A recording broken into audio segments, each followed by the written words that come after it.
Hello friends, welcome back to my channel. आज हम बात करने वाले हैं आईवीएफ फेल होने के 7 सबसे बड़े कारण। अगर आप आईवीएफ ट्रीटमेंट करवा रहे हैं या करवाने की प्लानिंग कर रहे हैं तो आज की वीडियो आपके लिए बहुत ज़रूरी है। बहुत से कपल्स का ये सवाल होता है कि डॉक्टर्स ने सब कुछ सही किया फिर भी आईवीएफ फेल क्यों हो गया।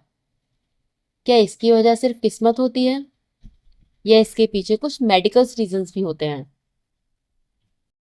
आज की वीडियो में हम बात करेंगे आईवीएफ फेल होने के 7 सबसे बड़े कारण, जिनके बारे में हर कपल को पता होना चाहिए।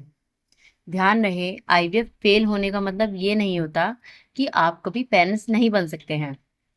कई कपल्स दूसरे या तीसरे साइकिल में सक्सेसफुल प्रेगनेंसी अचीव करते हैं। तो चलिए शुरू करते हैं। रीजन 1 है एम्ब्रियो क्वालिटी अच्छी ना होना।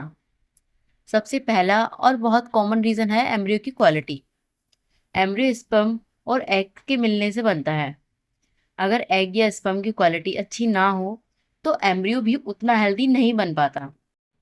और अगर एम्ब्रियो जेनेटिकली नॉर्मल ना हो या उसकी ग्रोथ सही ना हो तो इम्प्लांटेशन होने के चांसेस कम हो सकते हैं। इसका मतलब ये बिल्कुल नहीं है कि हर पुअर क्वालिटी एम्ब्रियो से प्रेगनेंसी इम्पॉसिबल है, लेकिन हेल्दी एम्ब्रियो के साथ सक्सेस के चांसेस जनरली ज़्यादा होते हैं। इसी वजह से डॉक्टर एम्ब्रियो डेवलपमेंट को बहुत ध्यान से मॉनिटर करते हैं। अब सेकंड रीजन की बात करेंगे, एज का इफेक्ट। ये सबसे इम्पोर्टेंट फैक्टर होता है वुमेन्स की एज। जैसे जैसे एज बढ़ती है वैसे वैसे एग की क्वालिटी और क्वांटिटी दोनों कम हो सकती हैं। खासकर 35 साल के बाद और 40 साल के बाद प्रेगनेंसी के चांसेस धीरे धीरे कम हो सकते हैं।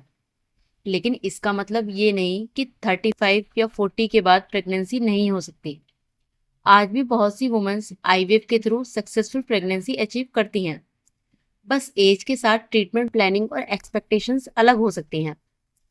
अब थर्ड रीजन की बात करेंगे, यूट्रस की प्रॉब्लम। अगर यूट्रस के अंदर पॉलिप्स, फाइब्रोइड्स या इन्फेक्शन या लाइनिंग से जुड़ी कोई प्रॉब्लम हो तो एम्ब्रियो को इम्प्लांट होने में दिक्कत आ सकती है। एम्ब्रियो ट्रांसफर सिर्फ पहला स्टेप है। प्रेगनेंसी तभी शुरू होती है जब एम्ब्रियो यूट्रस की लाइनिंग में सक्सेसफुली इम्प्लांट हो। इसलिए आईवीएफ से पहले डॉक्टर यूट्रस की कंडीशन को एवेल्युएट करते हैं और जरूरत पड़ने पर ट्रीटमेंट भी करते हैं। वीडियो के अगले पार्ट में हम बात करेंगे बाकी 4 इंपॉर्टेंट रीजंस के बारे में, जिनमें लाइफस्टाइल, हॉर्मोन्स और कुछ ऐसी गलतियां भी शामिल होती हैं जो आईवीएफ सक्सेस को प्रभावित कर सकती हैं। अगर आपको वीडियो हेल्पफुल लगा हो तो लाइक करें, शेयर करें और सब्सक्राइब करना ना भूलें। मिलते हैं नेक्स्ट वीडियो में। Thank you.